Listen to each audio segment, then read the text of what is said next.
ये लगातार तीसरी रात थी जब शहर में झमाझम बारिश बेसुध होकर बरसती ही जा रही थी। यातायात के तमाम साधन लगभग ठप हो चुके थे।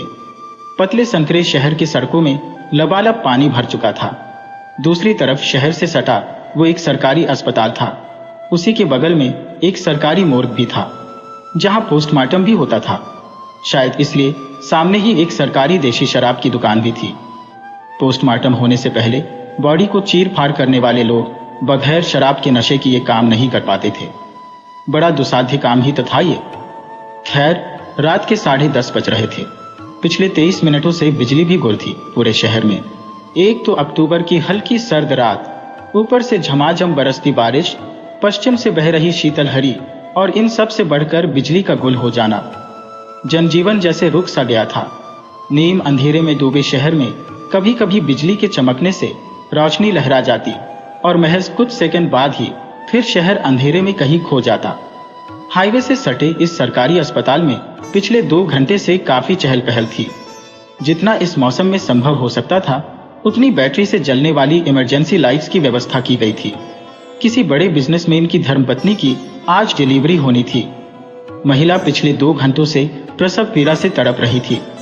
वैसे तो ये लोग इतने रईस थे कि इस सरकारी अस्पताल में इन लोगों का आना भी एक चमत्कार ही था, लेकिन आज जो चमत्कार इस शहर में होने वाला था इसकी भनक शायद किसी को भी नहीं थी। बंद पड़े रास्तों ने ही शायद इस रईस बिजनेसमैन को इस अस्पताल में आने को बाध्य किया था। पता नहीं सभी परिवार के लोग थे या शुभचिंतक, लेकिन उन लोगों के समूह से ही पूरा अस्पताल लगभग भर गया था। हर तरफ भागम भाग सा माहौल था। महिला बहुत देर से बच्चे को प्राकृतिक तरीके से जन्म देने की कोशिश कर रही थी, लेकिन इस प्रक्रिया में समय तो लगता ही है। किसी किसी के मामले में कुछ लोग ऑपरेशन करने की हिदायत दे रहे थे, लेकिन सरकारी अस्पताल में इस वक्त ऑपरेशन करने वाले डॉक्टर उपलब्ध भी नहीं थे।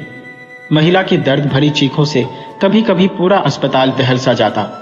बीच बीच में बादल के गरजने की आवाज और इसके साथ औरत की चीख की आवाज जब मिल जाती तो अंधेरे में डूबे इस माहौल में भयावहता सी फैल जाती। किसी अनहोनी की आशंका भी लगी हुई थी। खैर, आनन फानन में कुछ समझदार नर्सों के बदौलत आखिरकार उस महिला की वेदना शांत हुई। रुई के फाहे से नाजुक एक शिशु ने 10:52 में प्राकृतिक तरीके से ही जन्म लिया, लेकिन बेआवाज। बच्चा अपनी आंखों से टुकुर टुकुर अंधेरे में भी कुछ देख तो रहा था, लेकिन आश्चर्य, वो रोया नहीं। अपने जन्म के बाद पहली रुलाई जो माँ को और डॉक्टरों को ये समझाने के लिए होता है कि अभी अभी जन्मा ये बच्चा शारीरिक रूप से स्वस्थ है। बहुत से तरीके आजमाए गए, लेकिन उस बच्चे ने एक चू तक नहीं की। ये एक गंभीर चिंता का विषय था। किसी ने सुझाव दिया, इस बच्चे को तुरंत शहर के किसी बड़े NICU में एडमिट करना होगा।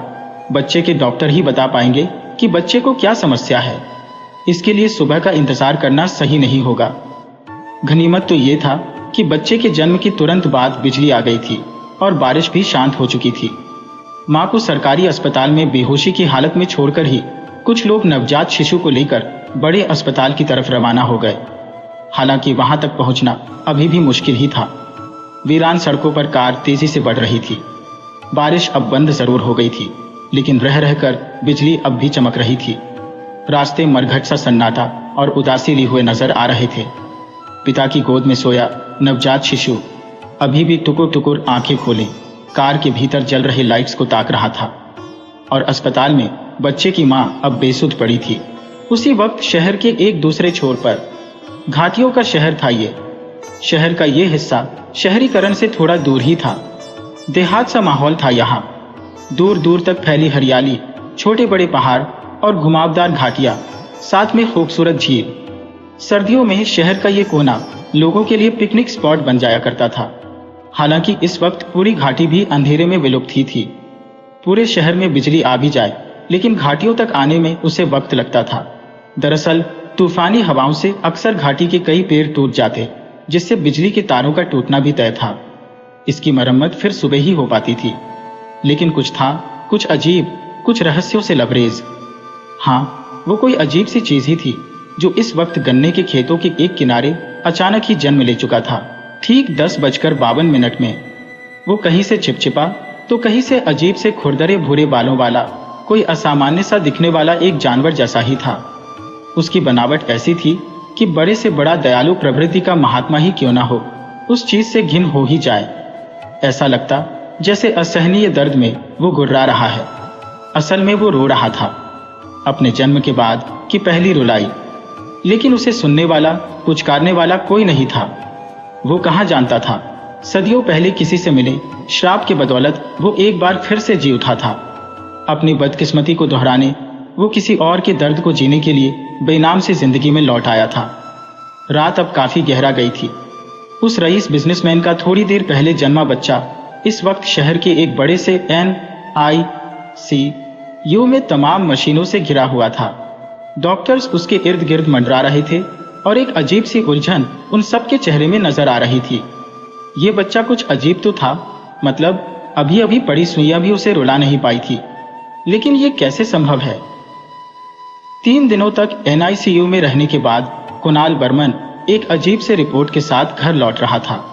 कुणाल बर्मन 3 दिनों पहले बरसात की एक झमझमाती रात में एक सामान्य से सरकारी अस्पताल में जिसका जन्म हुआ था, अब अस्पताल के कागजों में उसका नाम कुणाल और पिता से मिला उपनाम बर्मन यानी कुणाल बर्मन दर्ज हो चुका था। उसके पिता एक बहुत बड़े बिजनेसमैन थे, लेकिन मां गृहिणी थी। शादी के लगभग 14 वर्ष बाद इन्हें बच्चे को जन्म देने का सौभाग्य मिला था। कुणाल के पिता अखिलेश बर्मन बहुत अधिक पढ़े लिखे नहीं थे। डॉक्टरों की रिपोर्ट उन्हें कुछ खास समझ नहीं आई थी।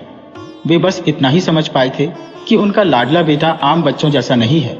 उनकी नजर में वो खास था, ठीक जैसे हजारों की संख्या में सैनिकों के साथ लड़ रहा अकेला राजा खास होता है। घर में उसके स्वागत की तैयारियां जोरों पर थी। हो भी क्यों ना, करोड़ों की जायदाद का वो अकेला वारिस था। उसकी मां शकुंतला देवी बार बार अपने लाडले की बलैया लेती। इधर घर के कुछ पढ़े लिखे सदस्य उसकी रिपोर्ट को देखकर अच्छे खासे सदमे में थे। मतलब वो वाकई आम तो नहीं था। डॉक्टरों का कहना था कि सामान्य मनुष्य को जब चोट लगती है तब एक तंत्रिका उसके दिमाग को यह संदेश पहुंचाती है, तब जाकर इंसान उस दर्द को महसूस कर पाता है। उसके बाद ही वो प्रतिक्रिया देता है, जैसे रोना या चिल्लाना। लेकिन कुणाल बर्मन के केस में उसकी वो तंत्रिका ही काम नहीं करती है जो दिमाग तक ये संदेश पहुंचाए कि उसे चोट लगी है। दर्द या बुरा लगना वो महसूस ही नहीं कर सकता। मतलब उसके घाव तो होंगे, लेकिन वो उसके दर्द को समझ ही नहीं पाएगा। ये एक बेहद पेचीदा बीमारी है जो बहुत ही कम लोगों को होती है। ये एक गंभीर विषय है जो आगे जाकर बहुत सारी मुश्किलों का बुलावा देती है। लेकिन अखिलेश बर्मन और उनकी पत्नी बेटे के जन्म की खुशी में उसकी इस कमी को बड़ी आसानी से नजरअंदाज किए जा रहे थे। खैर, डॉक्टरों ने जरूर कुणाल की इस कमी को इंसानी भाषा में किसी बीमारी का नाम देकर खुद को और लोगों को समझा लिया था। लेकिन इसके पीछे की असल वजह क्या थी, ये इंसानी सोच से ही परे था। शहर का दूसरा कोना यानी घाटियों वाले हिस्से में इन दिनों कुछ अजीब सी अफवाहें फैल रही हैं। लोग रात में बाहर निकलने से डरने लगे हैं। हुआ यूं ही, 3 दिनों पहले गन्ने के खेत का मालिक रघु आधी रात को अपने खेत की निगरानी करने गया था। अक्सर रात में पहाड़ी बंदर आकर खेत उजाड़ जाते थे। रघु लगभग हर दिन ही रात के दूसरे तीसरे पहर आकर खेतों को देख जाता, लेकिन उस दिन उसे कुछ अलग सा महसूस हो रहा था।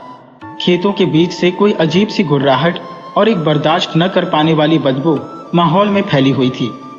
रघु हिम्मत कर आगे बढ़ा और वो चीज उसे दिखा। रघु ने जैसे ही उस पर टॉर्च मारी, उसके जिस्म के सारे रोंगटे खड़े हो गए। वो आखिर क्या था?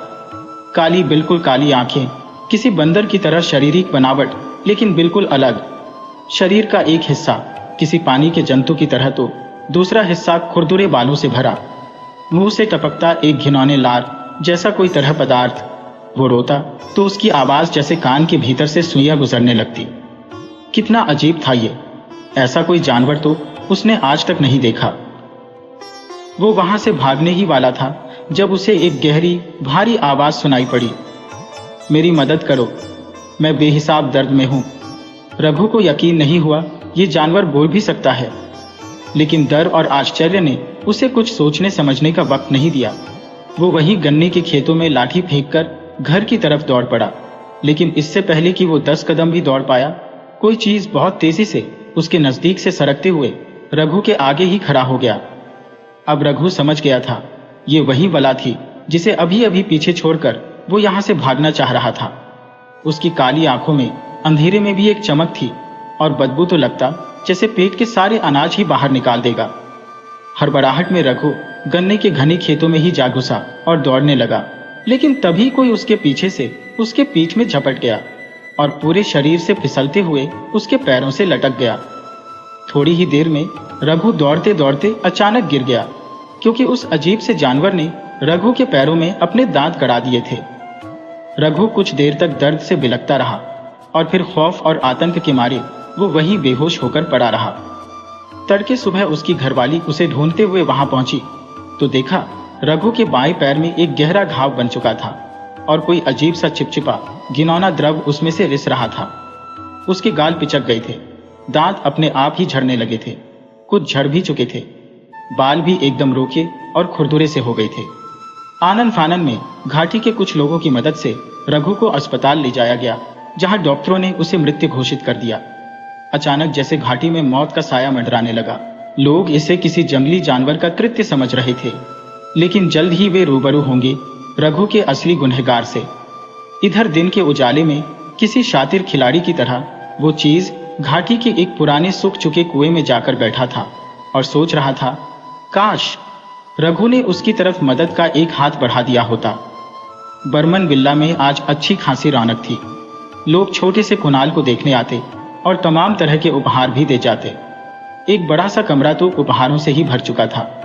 इन्हीं उपहारों में से एक था लकड़ी का पालना, जो कि कुणाल के ननिहाल से आया था। शकुंतला देवी ने अभी अभी कुणाल को अपना दूध पिलाया था और कमरे में रखे पालने में उसे सुलाकर दरवाजे तक बस किसी मेहमान को विदा करने गई थी।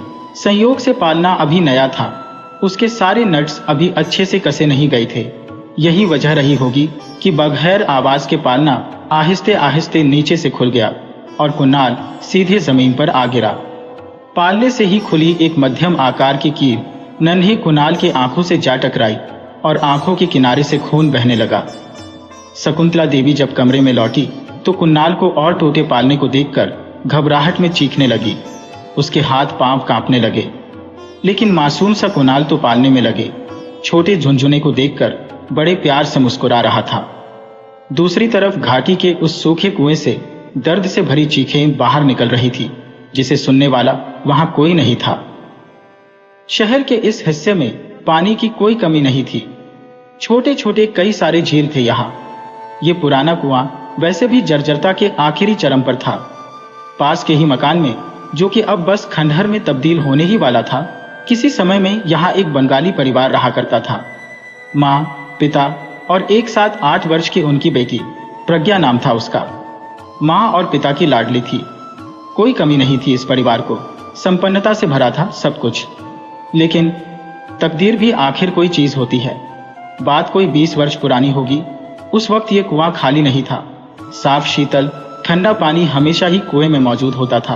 उस दिन उस परिवार ने घर में सत्यनारायण भगवान की कथा रखवाई थी। बेटी प्रज्ञा पूजा पाठ से थोड़ी दूर ही रहती थी। उसकी इस आदत की वजह से माँ अक्सर उसे झिड़कती भी थी।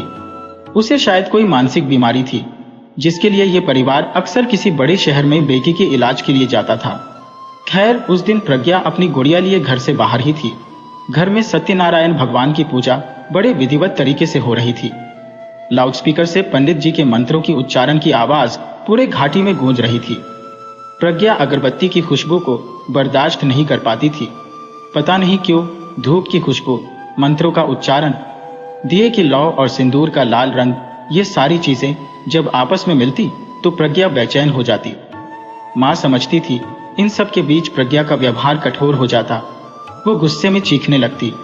इसलिए तो उस दिन उसे गुड़िया के साथ बाहर भेज दिया गया था। कुएं के तट पर बैठी प्रज्ञा अपनी गुड़िया से खेल रही थी। खेल खेल में ही उसकी गुड़िया शायद कुएं में जा गिरी थी। ना समझ प्रज्ञा गुड़िया के पीछे खुद भी कुएं में चली गई थी, जो कि कुएं में अंदर जाने के लिए लोहे की सीढ़ियां बनी थी। इसलिए उसे कुछ खास दिक्कत नहीं हुई थी नीचे उतरने में। वो गुड़िया लेकर ऊपर आ रही थी जब उसका पैर फिसल गया और वो वापस कुएं में जा गिरी। बाहर निकलने के लिए बहुत हाथ पैर मारे उसने, लेकिन लाउडस्पीकर की तेज आवाज में उसकी घुटी घुटी सी आवाज कहीं दबकर ही रह गई। एक हंसता खेलता परिवार उजड़ गया। पूजा के बाद जब प्रज्ञा की तलाश हुई तो पानी से फूली उसकी लाश कुएं में तैरती हुई मिली। माँ पिता तो अपना होश ही खो बैठे थे। किसी तरह घाटी के लोगों ने मिलकर प्रज्ञा को बाहर निकाला और उसकी लाश को जला दिया गया। प्रज्ञा के कुएं में गिरते वक्त उसके सर के कुछ बाल सीढ़ियों में फंसकर टूट गए थे। काश लोगों ने प्रज्ञा के साथ साथ उसकी गुड़िया को भी उस दिन कुएं से बाहर निकाल लिया होता। कहते हैं एक शैतान जब किसी दूसरे शैतान से मिलता है तब उसकी ताकतें भी दुगुनी हो जाती है। फिर ये दोनों बुरी शक्तियां मिलकर कायनात पर कयामत बरसाने लगती है। शायद घाटी में ऐसा ही कुछ शुरू होने वाला था। बर्मन बिल्ला में उपस्थित एक एक इंसान इस वक्त आश्चर्य में था। कुणाल के आंखों में झूले की कील का गिरना और खून बहना तो उन्हें सामान्य ही लगा, लेकिन इन सब के बाद भी बच्चे का जरा सा भी न रोना सामान्य तो नहीं था। खुसर फुसर शुरू हो गई थी, लेकिन जैसा कि सभी जानते हैं, रईसों के पीठ पीछे लोग कितनी ही चुगलियां कर ले, लेकिन सामने से मिश्री ही बोलते हैं। खैर नन्हे कुणाल की मुंह दिखाई कि रस्म बहुत अच्छे से निपट गई। एक तरफ जहां जन्म की खुशियां मनाई जा रही थी, वही शहर के दूसरे कोने यानी घाटियों पर हर रात मौत का खौफ बरस रहा था। अब तो इस खौफ को नया नाम भी मिल गया था, गिनो। दरअसल कुछ दिनों पहले की घाटी का एक पालतू कुत्ता किसी तरह पगलाकर मर गया था। अपने पागलपन की हालत में वो अक्सर लोगों को काट लेता था। उसी का नाम गिनो था। घाटी के लोगों को लग रहा था गिनो का प्रेत और भी खतरनाक तरीके से अब लोगों को काट रहा है। गन्ने के खेत में रघु को काटकर मारने के बाद भी उस चीज ने या कहें गिनो ने और 2 लोगों पर बुरी तरह हमला किया था। उसमें से एक बूढ़ी जो अंधेरी भोर में शौच के लिए निकली थी, वो तो गिनो के प्रकोप से मर ही गई। सुबह होने तक तो उसके जिस्म के मांस ही गलकर खत्म हो गए थे। लोगों को हड्डियों का ढांचा ही मिला था सुबह, और कुछ बचे हुए टूटे दांत। दूसरा गांव का ही एक किसान था जो अभी जिंदा तो था, लेकिन बहुत ही बुरी हालत में। धीरे धीरे उसका शरीर भी कहात्मा होता जा रहा था। पता नहीं ये कौन सा दानव था जो अचानक ही घाटी के भोले भाले लोगों में जहर फैला रहा था। फिलहाल तो घाटी के लोगों के लिए वो घिनु कुत्ते का प्रेत था। घाटी में झाड़ फूंक वाले ढोंगी बाबाओं आना शुरू हो गया था। ये बातें जंगल में लगी आग की तरह ही तो फैलती है, लेकिन इन बाबाओं को इस बार जरा भी अंदाजा नहीं था इस बार उनका पाला किस चीज से पड़ा है। वक्त धीरे धीरे बीत रहा था। घाटी के लोग अब सावधान हो गए थे। उस आखिरी किसान के तड़प तड़प कर मरने के बाद दोबारा कोई मौत अब तक नहीं हुई थी। लोग रात में घरों से बाहर निकलना बंद कर चुके थे, लेकिन सिर्फ इतना होने से ही तो सदियों पहले उपजा वो श्राप चुप नहीं बैठ सकता। वो तो साजिशें कर रहा था। एक शैतान की मदद से वो ताकतें बटोर रहा था। वो सिर्फ घाटी को ही नहीं, पूरे शहर को बर्बाद करने की तैयारी में था। कुएं के इर्द गिर्द इन दिनों बालों के गुच्छे कुछ ज्यादा ही नजर आते हैं। सालों से उलझे फंसे हुए बालों के गुच्छे, जिनमें से अजीब से छोटे छोटे कीड़े निकलते हैं। उड़ने वाले काले लेकिन बेहद छोटे छोटे कीड़े। हालांकि इस ओर किसी का ध्यान अब तक नहीं गया था। अभी कल ही तो घाटी की एक औरत मोहनी उस कुएं वाले रास्ते से होकर बाजार से लौट रही थी, जब उसके झोले में बहुत सारे बालों के गुच्छे फंसकर उसके घर तक चले आए थे। घर आकर उसने रास्ते में पड़ने वाले बंसी नाई वाले को अनगिनत गालियां दे डाली थी। उसे लगा था यह हरकत जरूर बंसी की होगी। उसी ने पीछे से उसके झोले में अपने सैलून से बालों के गुच्छे फेंके होंगे। बेचारी बालों के गुच्छे तो देख पाई थी, लेकिन उनमें छुपे घिनौने काले कीड़े नहीं देख सकी, जो धीरे धीरे उसके पूरे घर में अपने पंख पसार चुके थे। ना जाने इन कीड़ों का इस तरह घरों में डेरा डालने के पीछे कौन सा भयानक मकसद होगा। कहानी 20 वर्ष पीछे। क्या यह उम्र मौत के लिए थी? मतलब वो महज 7 या 8 वर्ष की ही तो थी। नाजुक सी उम्र, अभी तो ढंग से जीना भी शुरू नहीं किया था उसने, लेकिन वो मर गई। ईश्वर की असीम भक्ति में डूबा उसका परिवार उसे बचाने तक नहीं आया। क्या वो पूजा उसकी जिंदगी से भी ज्यादा अनमोल था? एक मासूम सी रूह मौत के बाद भी ईश्वर से बेइंतहा नफरत करने लगी थी। लाश तो जला दी गई थी उसकी, लेकिन उसकी रूह जुड़ी थी उसके ही बालों से, जो कुएं की सीढ़ियों में कहीं फंसी रह गई थी। उसकी आत्मा उसकी ही गुड़िया के भीतर कब्जा जमा चुकी थी। अभी उसकी मौत को साल भर भी तो नहीं बीता था, जब एक दोपहर उसके पिता उसकी मां पर बरस पड़े थे। तुम आए की होए छे नीलिमा। तुम्हें क्या हो गया है नीलिमा? जो हुआ अब भूल जाओ उसे। देखो तुम धीरे धीरे पागल होती जा रही हो। इधर आओ। देखो ये क्या किया है तुमने, दाल बनाई हो या पता नहीं क्या। एक कटोरी दाल के अंदर से कितने बाल निकल कर आ रहे हैं, पूरी दाल ना जाने कैसी होगी। छे, मुझे नहीं खानी। इतना बोलकर सुब्रतो दास यानी प्रज्ञा के पिता प्रज्ञा, जो एक दिन गुड़िया से खेलते वक्त कुएं में डूबकर मर गई थी, वे अधूरा ही खाना छोड़कर उठ गए। दंदनाते हुए वो सीढ़ियों से नीचे उतरे और मेन गेट से बाहर निकल गए। नीलिमा अभी भी खामोश थी, उसकी आंखों में गहरी शून्यता थी, आंखें बोझिल ऐसी जैसे कई रातों से वो सोई भी नहीं थी। खामोशी से धीरे धीरे वो अपने कमरे की तरफ जाने लगी। कमरे में रखे लकड़ी के शोकेस के लंबे आईने के आगे खड़ी हो गई। उसकी आंखों से बगैर कोई आवाज किए, बगैर चेहरे में कोई भाव लिए टप टप आंसू टपक रहे थे। बिल्कुल आहिस्ते से उसने अपने सर पर बंधा दुपट्टा हटाया, जिसे बड़ी सावधानी से उसने साड़ी के आंचल से घूंघट डालकर संभाल रखा था। दुपट्टा के हटाते ही नीलिमा चिल्ला चिल्लाकर रोने लगी। आईने में नीलिमा का प्रतिबिंब साफ दिखाई पड़ रहा था। उसके सर के अधिकतर बाल बिल्कुल खत्म थे, कहीं थोड़े बहुत लेकिन बिल्कुल छोटे बचे थे, तो ज्यादातर गंजापन ही नजर आ रहा था। अब वो किस मुंह से अपने पति को कहती। हाँ, अपना ये रूप उसने खुद ही बनाया है, जिसे वो महीनों से अपने ही पति से छुपाती आ रही है। लेकिन फिर सुब्रतो दास की दाल की कटोरी में बेहिसाब लंबे बाल कहां से आए? पूरे बंगले में इन दोनों के अलावे तो कोई नहीं रहता। कहानी वर्तमान में। कुणाल अब 3 महीने का हो चला था। उसकी निश्चल मुस्कान और थोड़ी थोड़ी शैतानियों से बर्मन विल्ला गुलजार रहता था। शकुंतला देवी की तो पूरी दिनचर्या ही कुणाल के इर्द गिर्द मंडराने लगी थी। इतने सालों बाद अपनी कोख से इस नाजुक सी चीज को पाकर वो तो जैसे खुद को ही भूल गई थी। वो जैसे भूल ही गई थी सामान्य और असामान्यता के बीच का फर्क। उसका बच्चा कभी रोता नहीं, न भूख से, न नींद से, न चोट से। लेकिन इसका भयानक एहसास शकुंतला जी को जल्द ही महसूस हुआ और ये पहला झटका उनके दिमाग पर एक जोरदार असर कर गया। हुआ यूं कि कुणाल के मालिश के लिए रखी दाई आज आ नहीं सकी थी। मजबूरन उसकी जगह आज बर्तन मांजने वाली काकी को ये काम सौंपा गया। वे भी उम्र से काफी परिपक्व लगती थी। बच्चे की मालिश कर उसे पालने में सुलह बर्तन धोने वाली काकी आज समय से पहले ही छुट्टी कर चली गई। शकुंतला जी ने देखा कुणाल पालने में सो गया था, तो वे बेफिक्र होकर अपने दूसरे कामों में लग गई। घंटे भर बाद जब शकुंतला जी ने कुणाल को गोद में लिया तो उनके होश ही उड़ गए। कुणाल के दाएं हाथ में सूजन हो गया था। हाथ आकार से 4 गुना अधिक फूल गया था, लेकिन उबकाई लेता कुणाल मां को देख मुस्कुरा रहा था। जाहिर सी बात नजर आ रही थी, कुणाल की नाजुक हड्डियों में बहुत गहरी चोट आई थी, लेकिन इसके बावजूद उसका जरा भी न रोना इस बार शकुंतला देवी के मस्तिष्क में हथौड़े सा चोट कर रहा था।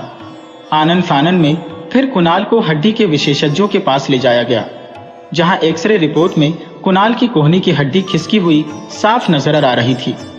छोटे से कुणाल के नाजुक हाथों में बड़ी सी सफेद पट्टी लग गई थी। शकुंतला देवी अब हर वक्त कुणाल को अपने गोद में लिए रहती। नहाने जाती तो भी उसे बाथरूम में ले जाती, किचन में रहती तब भी उसे अपने साथ ही रखती।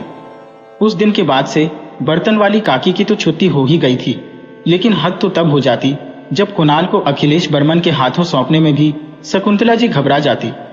वे उन पर भी भरोसा नहीं कर पा रही थी कि वे उनके लाडले पर ध्यान दे सकेंगे। इस बात पर अखिलेश जी ही नहीं, उनका पूरा परिवार यानी कुणाल के दादा दादी, बुआ और मौसी दादी सभी नाराज हो जाते। घर के खूबसूरत माहौल पर अब इसका बुरा असर साफ दिखाई देता था। अजीब सी मनहूसियत इस विल्ले में मंडराने लगी थी।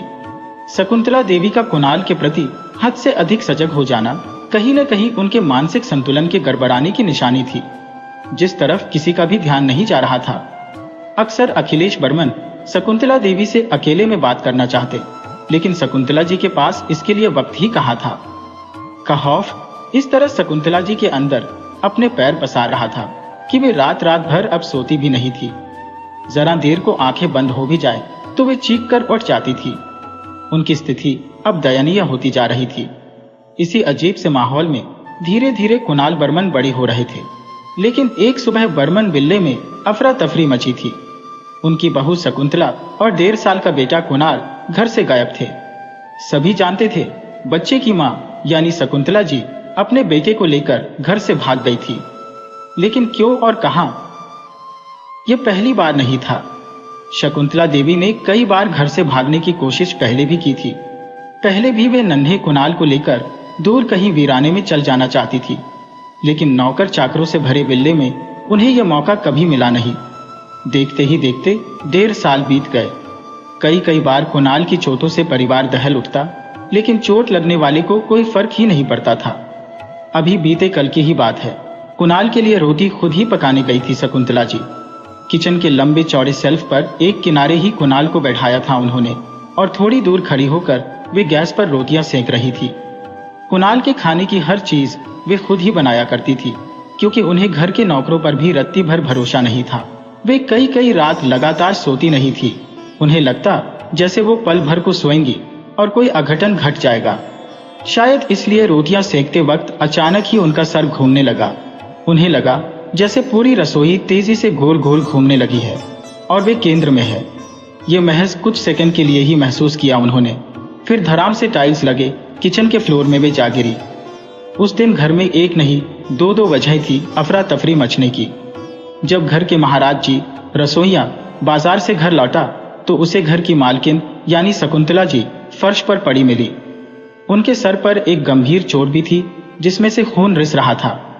वहीं दूसरी तरफ ना जाने कैसे चलकर कुणाल गैस के बिल्कुल करीब पहुंच गया था। गैस जली हुई थी और उस पर तवा भी रखा हुआ था। कुणाल अपनी दोनों हथेलियों को उस गर्म तवे में रखकर ऐसे उलट पुलट रहा था जैसे कि शकुंतला देवी को वो रोटियां बनाते हुए अक्सर ही देखता था। एक बार फिर दोनों को शहर के जाने माने अस्पताल में ले जाया गया। शकुंतला जी को कमजोरी की वजह से ऐसा हुआ था, वहीं कुणाल के बुरी तरह जख्मी हाथों में भी मरहम पट्टी की गई। दोनों रात तक घर लौट आए। पूरे परिवार ने जी भरकर इस बार शकुंतला जी को खरी खोटी सुनाई। आखिर वाकई गलती थी भी उनकी, लेकिन ये सब खरी खोटी शकुंतला जी हजम नहीं कर पाई और वे कुणाल को लेकर घर से भाग गई। कहानी 20 वर्ष पीछे।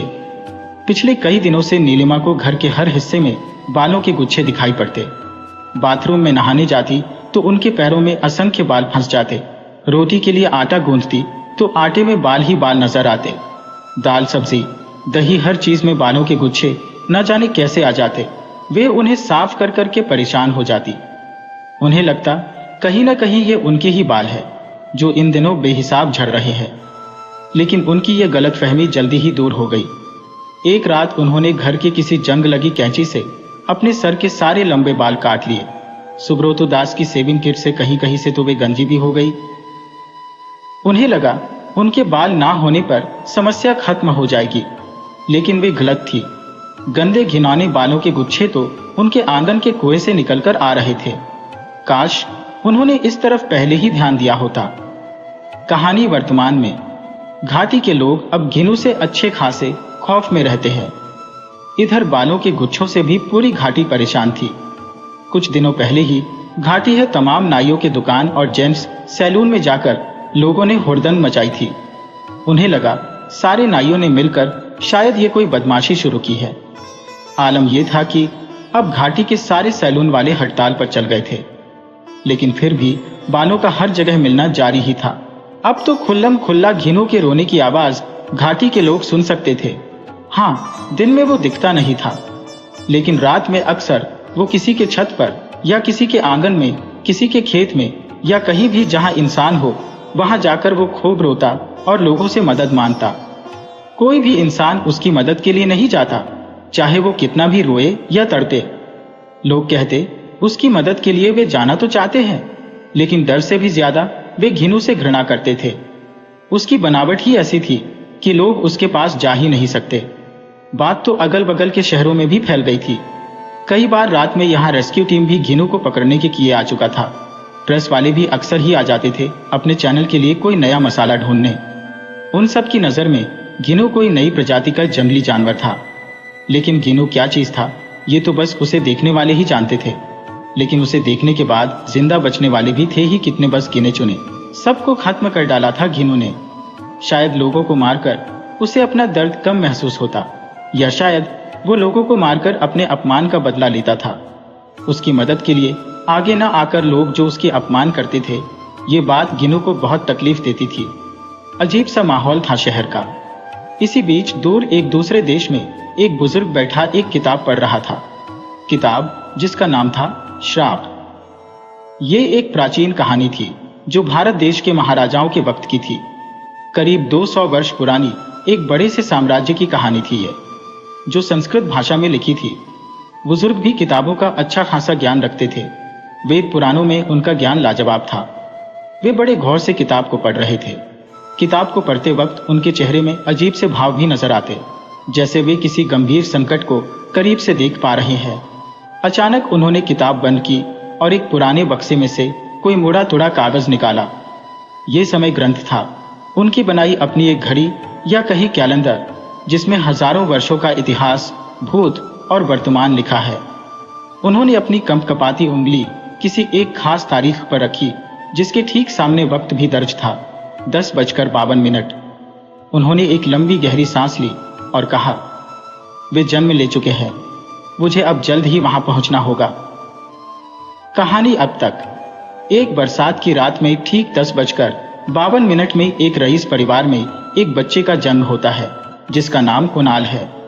लेकिन कुणाल को दर्द नहीं होता, जिसकी वजह से उसकी चिंता में उसकी मां पागल होती जा रही है और एक दिन उसे लेकर वो घर से भाग जाती है।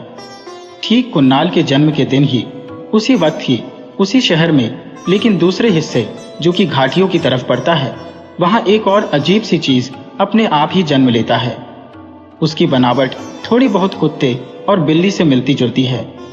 वो बेहद घिनौना है और अभी तक उसने घाटी के बहुत से लोगों को मौत के घाट उतार दिया है। घाटी के लोगों ने उसका नाम गिनू रखा है, क्योंकि थोड़े ही दिनों पहले वहां का एक पालतू कुत्ता जिसका नाम गिनू था, वो पागल होकर मर चुका था। वो भी अपने पागलपन में लोगों पर घातक हमले करता था। लोगों को लगा कि वो कुत्ते का ही प्रेत है जो और भयानक रूप में लौट आया है, लेकिन असल में वो क्या चीज है, ये एक गहरा रहस्य है। इसी घाटी में करीब 20 वर्ष पहले एक बंगाली परिवार रहा करता था। पति पत्नी और एक बेटी, जिसकी मौत घर में हो रहे पूजा के दौरान कुएं में गिरकर हो गई थी। संयोग से कुएं से उसकी लाश को निकालते वक्त उसके कुछ बाल कुएं की सीढ़ियों में फंसा रह गया था और उसकी गुड़िया भी कुएं में ही रह गई थी। उसके मौत के करीब 1 साल बाद उसकी मां को घर में, खाने में हर जगह बालों के गुच्छे मिलते हैं। वे इतने अधिक होते हैं कि उसकी मां यानी नीलिमा जी परेशान होकर खुद के ही बाल काट लेती है। लेकिन इसके बावजूद सुब्रतो दास यानी कि मरी हुई लड़की के पिता को दाल में बालों के गुच्छे मिलते हैं। इस बात से नीलिमा जी और ज्यादा हैरान हो जाती है कि घर में उन दोनों के अलावे कोई नहीं रहता और उन्होंने खुद ही अपने बाल काट लिए हैं। फिर लंबे बालों के गुच्छे घर में अब भी कहां से आ रही है। खैर, कहानी वर्तमान में आती है, जहां फिर से लोगों को घाटी में बाल दिखने लगे। यहाँ वहां हर जगह फर्क बस इतना था कि अब इन बालों में छोटे उड़ने वाले भूरे रंग के कीड़े भी दिखने लगे हैं, जिस तरफ अभी भी लोगों का ध्यान नहीं गया था। लेकिन ये कीड़े बड़ी चालाकी से लोगों के घरों में डेरा जमा रहे थे। गिनू अब पहले से ज्यादा निडर हो गया है। दिन में वो अक्सर उसी कुएं के भीतर रहता जहां कभी नीलिमा और सुब्रतो दास की बेटी प्रज्ञा डूब कर मरी थी। लेकिन रात बिरात वो लोगों के बीच दिखने लगा था। ये खबर उड़ते उड़ते अगल बगल के कई शहरों में भी जा पहुंची थी, जिसकी वजह से रेस्क्यू टीम और पत्रकारिता के लोग अक्सर इस गांव में आ जाते थे। उन्हें अनुमान था कि गिनू जरूर कोई नई प्रजाति का जंगली जानवर था। बेचारे सच्चाई से कितने दूर थे। इसी वक्त दूर किसी अनजान देश में कोई बूढ़ा बैठा एक किताब पढ़ रहा होता है जिसका नाम श्राप था। बूढ़ा किताब पढ़ने के बाद खुद की बनाई एक कैलेंडर निकालता है, एक तारीख ढूंढता और कहता है कि वे दोनों जन्म ले चुके हैं। अब आगे। रात के करीब 2:30 बज रहे थे। इलाका बेहद सुनसान और हौलनाक नजर आ रहा था। दूर दूर तक फैले गन्ने और भुट्टे के खेत साए साए बहती हवा में ऐसे लहरा रहे थे जैसे कोई डर से थर थर कांप रहा हो। ये एक प्राइवेट वैन था जिसमें 4 जने लगभग एक दूसरे से चिपके बैठे थे। अभी अभी खेतों के बीच उन्होंने जो देखा था वो सामान्य तो बिल्कुल नहीं था। वे वैन के भीतर थे और नाइट विजन्स कैमरे से अपने चारों तरफ नजर रख रहे थे। लाख रोकने की कोशिश की थी लिली ने, लेकिन एक दबी सी डरी हुई चीख उसके मुंह से निकल ही गई। उसने ही तो सबसे पहले उसे देखा था। वो जो खेतों के बीच बैठा रो रहा था, उसकी आंखें लाल थी और आंखों को देखकर ऐसा लगता जैसे वो अंधेरे कालीन को भेद कर उन्हीं की तरफ स्पष्ट देख रहा हो। हवा में बदबू ऐसी फैल रही थी कि कनक ने तो वेन में रखी डस्टबिन में उल्टी तक कर डाली थी। माहौल अजीब सा मनहूस होता जा रहा था। तभी जावेद ने हिम्मत दिखाई। उसने अमर से सेफ्टी जैकेट मांगी जो अमर ने खुद पहनी हुई थी। उन्होंने एक दूसरे की तरफ देखा और आंखों ही आंखों में कहा, हाँ, वे सब यहाँ से खाली हाथ नहीं लौट सकते। ये अजीब सी चीज को अगर उन्होंने अपने कैमरे में रिकॉर्ड कर लिया तो उनके सामान्य से चैनल को धड़ाधड़ आगे बढ़ने में कोई नहीं रोक सकता। उन्हें यह खतरा मोल लेना ही होगा। कनक ने कैमरा संभाला। अमर ने सेफ्टी के तौर पर हाथ में लाठी और तेज रोशनी देने वाले टॉर्च ले लिए। जावेद सबसे आगे था जो वॉइस दे रहा था। लिली अभी भी सदमे में थी, इसलिए उसे ड्राइविंग सीट पर बिल्कुल रेडी रहने को बोला गया था। जरा सा भी खतरा दिखता तो वे चारों यहां से भाग जाने वाले थे। जावेद खुसुर पुसुर के लहजे में बोलता जा रहा था, दोस्तों, हमारे साथ जुड़े रहिए। आज हम आप सबको एक ऐसी चीज दिखाने जा रहे हैं जिसे आज तक विज्ञान भी नहीं ढूंढ पाया। पता नहीं ये किस हद तक खतरनाक हो सकता है, लेकिन इसे आप सबके बीच लाने की जोहमत सिर्फ हमारा चैनल ही ले रहा है। इसलिए बगैर हिले और बगैर पलकें झपकाएं मोबाइल, लैपटॉप या टीवी के स्क्रीन पर नजरें गड़ाकर रखिए। वे सभी आहिस्ते आहिस्ते कदम आगे बढ़ा रहे थे। जरा सी भी चूक होती तो तीनों की जान पर बात आ सकती थी। आखिर गांव के लोगों से उन्होंने सुन रखा था कि यह चीज कितनी खतरनाक है। कनक ने फोकस जावेद पर ही कर रखा था। अमर उधर देख रहा था जिधर कुछ ही देर पहले उन्हें वो दिखा था। हालांकि उसके रोने की आवाज अब भी कुछ घुटी घुटी सी सुनाई दे रही थी, लेकिन फिलहाल दिखना बंद ही था। सूखे पत्तियों से भरे खेत के पतले पगडंडियों में संभल कर चलना बेहद संघर्षों से भरा था। लाख कोशिशों के बाद भी उनके कदमों की आहट वातावरण में फैल ही जाती थी। रात का अंधेरा, खेतों में बैठे छोटे बड़े जानवरों की आवाज से माहौल और भयानक होता जा रहा था।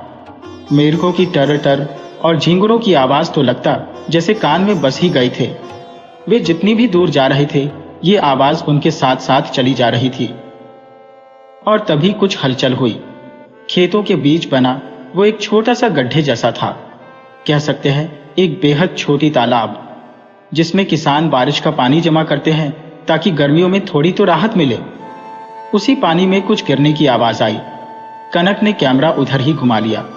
जावेद और अमर भी बड़े गौर से उधर देखने लगे, लेकिन काफी देर तक उन्हें वहां कुछ नहीं मिला। तब जावेद ने कहा, लगता है पानी में कोई बड़ी मछली होगी जिसके उछलने पर ऐसी आवाज हुई। अक्सर पानी में रहने वाली बड़ी मछलियां जब छोटी मछलियों को खाती है तो इसी तरह उनके उछलने की आवाज आती है। हमें आगे बढ़ना चाहिए। कनक ने कैमरे की दिशा अब भी बदली ही थी कि अचानक उसके हाथों से कैमरा छुटकर नीचे जा गिरा। अमर ने जब आगे की तरफ टॉर्च मारा तो वो अजीब सी चीज यानी घिनो उनसे महज 4 कदम की दूरी पर खड़ा था। उसकी जीभ बाहर की तरफ निकली हुई थी, जिसमें से कुछ बेहद घिनौना सा तरह पदार्थ टपक रहा था। उसकी आंखें बिल्कुल लाल थी। सीने की तरफ की चमड़ी जहां लचीला और गीलापन लिए हुए था, वहीं पीछे से वो गंदे बालों से भरा था। चेहरे में नाक नहीं था, होंठ पता नहीं थे भी कि नहीं। इस वक्त तो बस उसके लंबे नुकीले दांत दिख रहे थे। कनक को कुछ समझ नहीं आया। कुछ देर तक तो वो सदमे से घिनू को देखती रही, फिर अचानक ही वो पीछे की तरफ भागने लगी। बस यही बात घिनू को पसंद नहीं आई और वो बिजली की तेजी से कनक की तरफ दौड़ा और पीछे से उसके कंधे पर कूद पड़ा। कनक पल भर में वहीं ढेर हो गई। देखते ही देखते चबर चबर की एक घिनौनी आवाज आई और अमर और जावेद को समझते देर नहीं लगी कि वो घिनू कनक के जिस्म का मांस चबा रहा था। उन दोनों ने एक दूसरे की तरफ देखा, फिर मुड़कर अपने वैन की तरफ देखने लगे जो अभी उनसे करीब 500 मीटर की दूरी पर था। जावेद ने इशारे से अमर को ना भागने के लिए कहा, लेकिन खौफ के मारे अमर ने भी वही गलती की जो कनक ने की थी। घिनू ने उसके साथ भी वही किया। अभी 10 कदम भी तो आगे नहीं बढ़ पाया था वो, जब पीछे से घिनू ने उसकी गर्दन पर हमला किया था। गर्दन की चटकने की एक जोरदार आवाज से जावेद ने अपने कानों पर हाथ रख लिया था। कई मिनटों तक वो वहीं खड़ा रहा और अपने दोस्तों को तड़प तड़प कर मरते हुए देखता रहा। वो ईश्वर का शुक्रिया अदा कर रहा था कि लिली उनके साथ यहाँ नहीं आई। ये बात सिर्फ वही जानता था कि वो दिल ही दिल में लिली को प्यार करता था। अभी वो खुद को मरने के लिए तैयार ही कर रहा था कि एक बार फिर घिनू जावेद के करीब आकर खड़ा हो गया। जावेद ने अपनी मुट्ठियां भींच ली और सख्ती से आंखें बंद कर ली। उसके अंदर ऐसे एहसास थे कि वो खुद ही घिनू के आगे खुद को परोस रहा हो।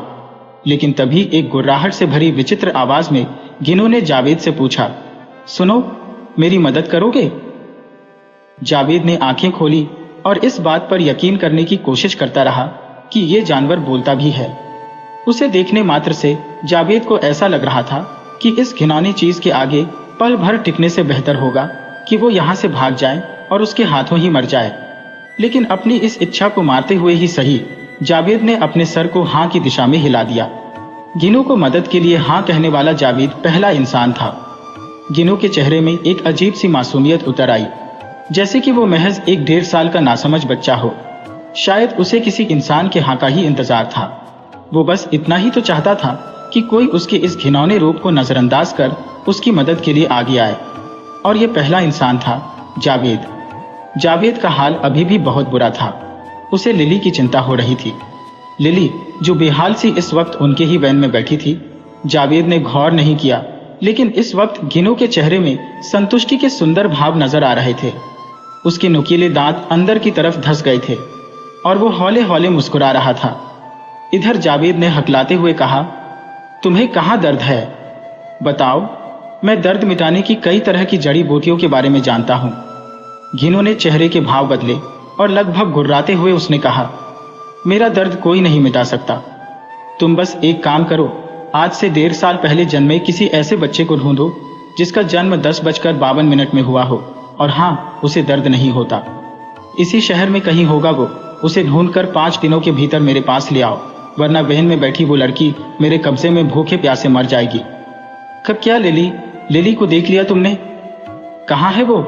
जावेद को यकीन नहीं हो रहा था कि यहाँ आने से पहले ही उसने लिली को अपने कब्जे में कर लिया था। उसकी मदद करने के अलावे अब उसके पास कोई चारा नहीं था। भारी कदमों से वो खेत से बाहर सड़क की तरफ चल पड़ा। भोर की हल्की उजास में उसने देखा वैन बिल्कुल खाली था। अगल बगल लिली की मौजूदगी के कोई निशान नहीं थे।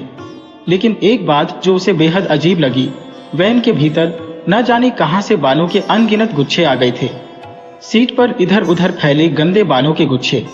इसका मतलब था लिली को यहां से लेकर जाने वाला गिनू नहीं था। जावेद ने उन बालों को गाड़ी से निकालकर फेंक दिया, लेकिन भूरे कीड़े उसकी वैन में कब्जा जमा चुके थे। यहां से निकलकर जावेद सीधा पुलिस स्टेशन की तरफ दौड़ पड़ा।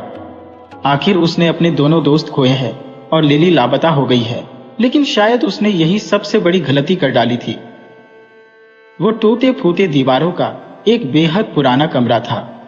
सीलन की बदबूदार महक और चमगादड़ों के मल मूत्र की बदबू से वो जगह अच्छी खासी घिनौनी हो रखी थी।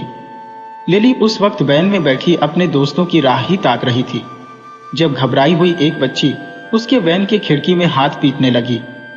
वो 7-8 साल की कोई बच्ची थी। अंधेरे में लिली बस उसकी काया ही देख पा रही थी। उसके चेहरे में वातावरण से भी अधिक अंधेरा था। कंधे से नीचे बाल थे और हाथों में एक गुड़िया थी, एक ऐसी गुड़िया जो बिल्कुल जीवंत लगती थी। लिली पहले से डरी हुई थी, लेकिन अब और अधिक घबरा गई। उसने धीरे धीरे खिड़की के कांच को नीचे उतारा। कौन हो? क्या चाहिए? देखो, इतनी रात को खेतों में अकेले घूमना अच्छा नहीं है। जाओ, अपने घर चली जाओ। लिली की आवाज में अभी भी घबराहट साफ झलक रही थी। तुम्हारे दोस्त वहां है, पुराने कुएं के पास। एक पर किसी ने हमला कर दिया है, तुम्हें बुला रहे हैं, चलो मेरे साथ। बिल्कुल सपाट तरीके से कहा था उसने। वो लड़की जो अब भी अंधेरे में दिखाई नहीं दे रही थी। दोस्त के घायल होने की बात ने लिली को और कुछ समझने की शक्ति नहीं दी। वो हड़बड़ाकर वैन से उतरी और उस छोटी लड़की के पीछे तेजी से चलने लगी। लेकिन उस लड़की की चाल ऐसी थी जैसे वो जमीन पर चल नहीं रही है, बल्कि जमीन से थोड़ा ऊपर हवा में तैर रही हो। लिली ने गौर किया था इस पर, और तभी से उसके जिस्म में एक अजीब सी झुरझुरी सी फैलने लगी थी। बहुत देर तक वो उसके पीछे चलती रही थी, लेकिन अब उसे लग रहा था कि वो कोई गलती कर रही है। भोर की हल्की रोशनी आने लगी थी और इस रोशनी में लिली ने साफ देखा था उस लड़की के पैर वाकई जमीन से थोड़े ऊपर ही तैर रहे थे। लिली के सीने में जैसे कोई बड़ा पत्थर आकर गिरा हो। वो आगे नहीं चल पा रही थी। वो वहीं रुककर एक तक उस लड़की को आगे जाते हुए देख रही थी, लेकिन थोड़ी दूर आगे जाकर वो रुक गई। वो पीछे मुड़ी और उसे सामने से देखकर लिली अपना होश खोने लगी। चेहरे की चमड़ी इतनी सफेद जैसे वो न जाने कब से पानी में डूबी हो। आंखें बिल्कुल सफेद और दांत जिस पर काई जम गई थी। होंठ तो गलकर खत्म होने ही वाले थे। नाक का भी यही हाल था। बाल अजीब तरह से उलझे हुए थे और उसकी पहनी फ्रॉक से लगातार पानी टपक रहा था। लिली बेहोश होने ही वाली थी, लेकिन उसकी बेहोशी में उसे समझ आया कि उसके जमीन में गिरने से ठीक पहले वो लड़की, जो असल में प्रज्ञा की रूह थी, वो उसी तरह हवा में लहरा के तेजी से उसके करीब पहुंची और उसके पीछे पोनी की हुई छोटी को पकड़कर उसे घसीटते हुए अपने साथ ले गई। लिली को जब होश आया तो वो उसी टूटे फूटे बदबूदार कमरे में थी। किसी समय में ये कमरा सुब्रतो दास और उनकी धर्मपत्नी नीलिमा जी का हुआ करता था। आज जर्जरता के आखिरी चरम पर था और कहते हैं ना, खाली जगह अक्सर शैतानों से भरा होता है। इस घर का हाल भी कुछ ऐसा ही हो गया था। घर के भीतर इधर उधर जंगली पौधे उगाए थे। आंगन में कभी बरगद का एक पेड़ था जिसकी जड़ों ने अब इस घर के फर्श को तोड़ दिया था। घर के भीतर जड़ें फैल गई थी। लिली चुपचाप बैठी इन सब को देख रही थी। उसका दिमाग काम करना बंद कर चुका था। तभी घर से बाहर उसे एक बेहद डरावनी चीख की आवाज आई। ऐसी चीख जैसे किसी के जले हुए हाथों में नमक रगड़ दिया गया हो। वो उठकर उस दिशा में दौड़ पड़ी। आवाज तो कुएं के भीतर से आ रही थी। हाँ, गिनू फिर एक बार फिर कुएं के भीतर बैठा रो रहा था। उधर पता नहीं कुणाल वर्मन के ऊपर फिर से कौन सी मुसीबत आ गई होगी। वो निम्न दर्जे का एक पुलिस स्टेशन था। जैसे कई महीनों से वहां कोई केस ही दर्ज नहीं हुआ हो। सभी कर्मचारी अपने अपने केबिन में सुस्ती से बैठे चाय गुड़क रहे थे। ज्यादातर छोटे शहरों के छोटे छोटे थानों का यही हाल होता है। इलाके के लोग पुलिस के लफड़े में पड़ने से बेहतर छोटी छोटी समस्या का हल खुद ही निकाल लेना मुनासिब समझते हैं। यही वजह होती है कि ऐसे थाने के पुलिस कर्मियों की तोड़ बाहर और पुलिसिया दिमाग काफी अंदर धंसा होता है। जावेद को होश कहाँ था।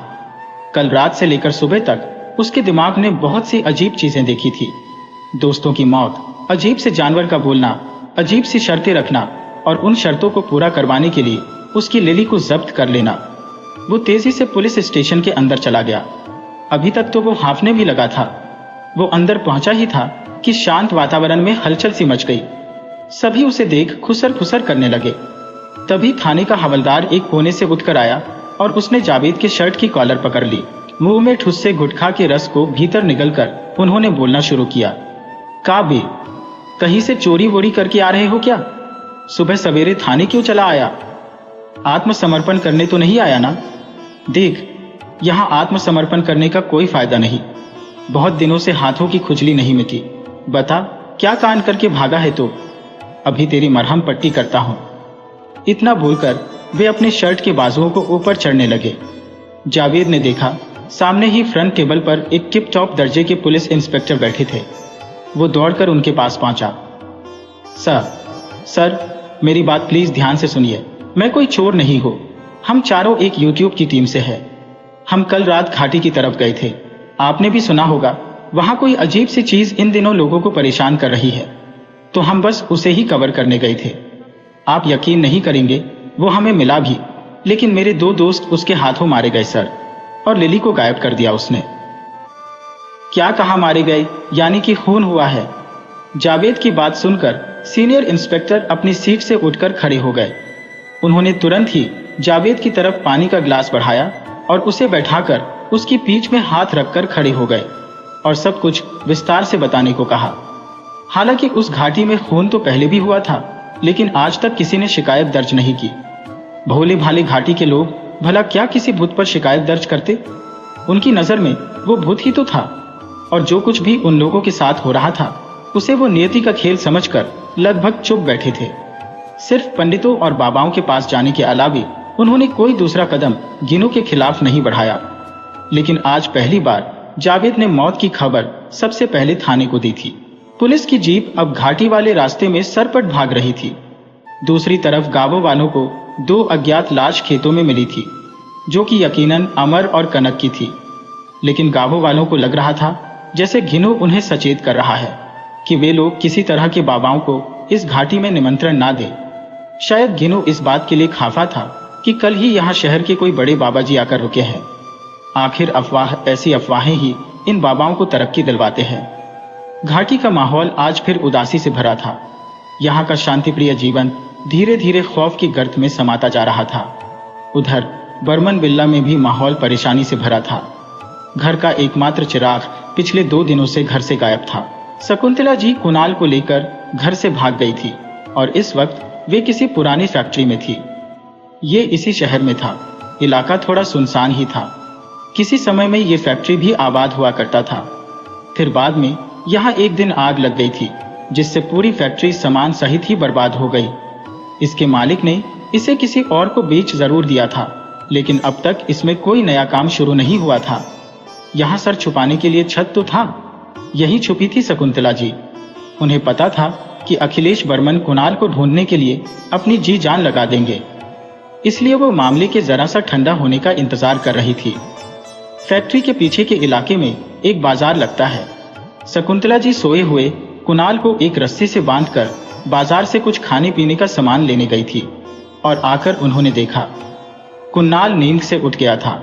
हालांकि वो अभी भी रस्सी से बंधा हुआ ही था, लेकिन रस्सी के लंबे होने की वजह से वो अपनी जगह से उठकर इधर उधर खेल रहा था। खेल खेल में ही वो एक बोरे के पास गया था, जिसमें से कुछ सफेद धूल सा निकलकर नीचे ही फैला हुआ था। कुणाल उसी पाउडर को दोनों हाथों से रगड़ रहा था और खिलखिलाकर हंस रहा था। शकुंतला जी ने जब पास जाकर देखा तो सफेद पाउडर नमक था। शायद फैक्ट्री में कभी किसी मिलाप के लिए नमक मंगवाई गई होगी, लेकिन इस वक्त नमक नन्हे कुणाल के बुरी तरह जले हुए हाथों के बीच रगड़ रहा था। ये वही वक्त था जब लिली ने घिनू को कुएं के अंदर रोते हुए सुना था। जावेद लगभग दोपहर तक पुलिस के सवालों का जवाब देता रहा। वो अब उकता गया था। वो चाहता था उसे सवाल जवाब करने के बजाय पुलिस लिली की तलाश करे या फिर शहर में किसी ऐसे बच्चे को ढूंढे जिसे दर्द नहीं होता। अमर और कनक की लाशों को पोस्टमार्टम के लिए भेज दिया गया था। ये वही पोस्टमार्टम घर था जिसके ठीक बगल वाले सरकारी अस्पताल में एक रात कुणाल बर्मन ने जन्म लिया था। शाम ढलने के बाद जावेद को पुलिस की टीम ने छोड़ दिया था। वो अब कनक और अमर के घर वालों के साथ था। लिली को तलाश भी शुरू हो गई थी। सभी जावेद से जानना चाहते थे कि आखिर ये दोनों हत्याएं हुई कैसे। क्या सच में ये किसी जानवर का काम था? नहीं, वो कोई आम जानवर तो नहीं हो सकता। वो इंसानों की भाषा में बोलता है। हाँ, उसके आवाज में थोड़ा सा खुरदुरापन जरूर था, लेकिन उसने साफ साफ मुझसे अपनी शर्तें कही थी। जावेद बार बार सबको ये जवाब देता जा रहा था। वे सभी लोग अब शहर के उसी मुर्दा घर के पास थे, जिसके ठीक सामने पोस्टमार्टम घर में कनक और अमर का पोस्टमार्टम हो रहा था। वो एक झुंड था जो जावेद को घेरे खड़ा था। यहाँ हॉस्पिटल के कुछ स्टाफ भी थे। बात जंगल में लगी आग की तरह फैल रही थी, लेकिन इसका एक फायदा भी हुआ। दरअसल जब जावेद घिनू के अजीब से शर्त के बारे लोगों को बता रहा था, तब वहां मौजूद सरकारी हॉस्पिटल का एक पुराना गार्ड भी था। वो अपने बूढ़े दिमाग पर जोर डाल रहा था। कुछ आधा फंसा उसे याद तो आ रहा था। हाँ, वो बरसात की एक भयानक रात थी। पूरे शहर में घुप अंधेरा फैला था। वो एक बड़े बिजनेसमैन थे जिनकी स्त्री गर्भवती थी और रास्ते पानी की वजह से बंद होने पर उन्हें इसी सरकारी अस्पताल में प्रसव के लिए आना पड़ा था। बहुत मुश्किलों के बाद आखिर उसने जन्म लिया। वो भी तो ऐसा ही था, मतलब वो भी जन्म के बाद रोया नहीं था, नर्स के चिकोटी काटने पर भी नहीं। तभी तो उसे शहर के किसी बड़े हॉस्पिटल में तुरंत भी भेजा गया था। ठीक याद नहीं उस दिन तारीख क्या थी, लेकिन बात करीब 1 साल पहले की ही है। हो सकता है अस्पताल के कागजों से आपको कुछ मिल सके, उसमें तारीखें दर्ज होती है ना। ये बात गार्ड ने बड़े एहतियात से जावेद को बताया। जावेद को तो यकीन ही नहीं हुआ कि इतनी जल्दी उसे उस बच्चे के बारे पता चल जाएगा, और चला भी। हॉस्पिटल के जानकारी से उसे पता चला गया था कि वो बच्चा और कोई नहीं बल्कि अखिलेश बर्मन की औलाद कुणाल बर्मन है। अब बात सिर्फ लिली की नहीं थी। जावेद दिल से चाहता था घिनू इस घाटी से हमेशा हमेशा के लिए चला जाए। घाटी के लोग खौफ मुक्त होकर जिए। जावेद अब अखिलेश बर्मन के घर की तरफ जा रहा था, लेकिन वो कहाँ जानता था कि वहां जाकर भी वो खाली हाथ ही लौटेगा। कुछ घंटों बाद बर्मन विला में, जावेद, मुझे अखिलेश जी से मिलना है, उनके बेटे के बारे में कुछ बात करनी है। घर का नौकर, क्या आपको उनके बेटे के बारे कोई खबर मिली है? जावेद, जी हाँ, इसलिए तो मैं अखिलेश जी से बात करना चाहता हूँ। आप प्लीज उन्हें बुला दीजिए। घर का नौकर, जी मैं अभी बुलाता हूँ, आप अंदर आकर बैठिए ना। घर के नौकर को लगा कि जावेद का नाम का ये शख्स शायद खोए हुए कुणाल बर्मन की कोई खबर लाया है। जल्दी ही शायद वो उन्हें मिल जाएगा। उसके कदमों की चाल से ही खुशी झलक रही थी। वो दौड़ता हुआ अपने मालिक के पास गया और लगभग चिल्लाते हुए ही उनको बताने लगा कि कोई उनके बेटे की खबर लेकर आया है। बात पूरे घर में फैल गई और सभी गलियारे में आ गए, जहां इस वक्त जावेद बैठा था। अखिलेश बर्मन जावेद से अकेले में काफी देर तक बातें करते रहे, लेकिन बाद में उनके निराशा ही हाथ लगी। उनका बेटा उनकी नजरों में शुरू से ही विचित्र था, लेकिन अब एक और अजीब बात अपने बेटे के बारे सुनकर उनका मन उसके प्रति खिन्न सा हो उठा। हाँ, यह सच है, इन दिनों वो कुणाल से चिढ़ने लगे थे। उन्हें लगता बेकार ही वो उनके जीवन में आया। शकुंतला जी के साथ कितनी खूबसूरत जिंदगी जी तो रहे थे वे। शकुंतला जी भी अपना सारा ध्यान अखिलेश जी पर ही देती, लेकिन जब से कुणाल का जन्म हुआ है उन्होंने अखिलेश जी से ढंग से बात तक नहीं की। दिन बीतने के साथ साथ शकुंतला जी की मानसिक हालात भी बद से बदतर होती जा रही है। ये उनके लिए वाकई चिंता का विषय था। ऊपर से जावेद से मुंह से ये सुनकर कि एक खतरनाक प्रकार का जीव किसी ऐसे बच्चे को ढूंढ रहा है जिसे दर्द नहीं होता, यहाँ तक कि उसने जो जन्म की तारीख और समय बताया था वो भी कुणाल से बखूबी मिलती है। अखिलेश जी हद से ज्यादा हैरान परेशान हो उठे थे। वे उकता चुके थे इन सब से, लेकिन ये तो उनकी परेशानियों की शुरुआत बस थी। आगे उनके साथ क्या क्या दुर्गति होने वाली है इसकी जरा सी भी भनक उन्हें नहीं थी। जावेद ने जब सुना कि महज 2 दिनों पहले ही उस बच्चे की मां उसे लेकर भाग गई है जिसे ढूंढते वो यहां तक चला आया था, तो उदासी ने उसे बुरी तरह घेर लिया। किसी तरह उस रात वो लौटकर अपने घर गया। वो इस शहर में अकेला ही था। थकान की वजह से उसे नींद जल्दी ही आ गई थी, लेकिन रात का ये दूसरा पहर था। दूर किसी सूखे पेड़ में बैठा कोई उल्लू अचानक अपने पंख जोर जोर से फटकने लगा, जैसे कि वो समझ गया था हवा में एक अनचाही सी चीज घुलने लगी है। जावेद गहरी नींद में था जब उसे महसूस हुआ कि पूरे शरीर में कुछ रेंग रहा है, जैसे बहुत छोटे छोटे लेकिन झुंड में कीड़े हो, जैसे जिस्म में काली चींटियां रेंग रही हो। लेकिन ये काली चींटियां नहीं थी, ये तो उड़ने वाले भूरे घिनौने कीड़े थे। किसी ने करीब से देखा ही कहा था।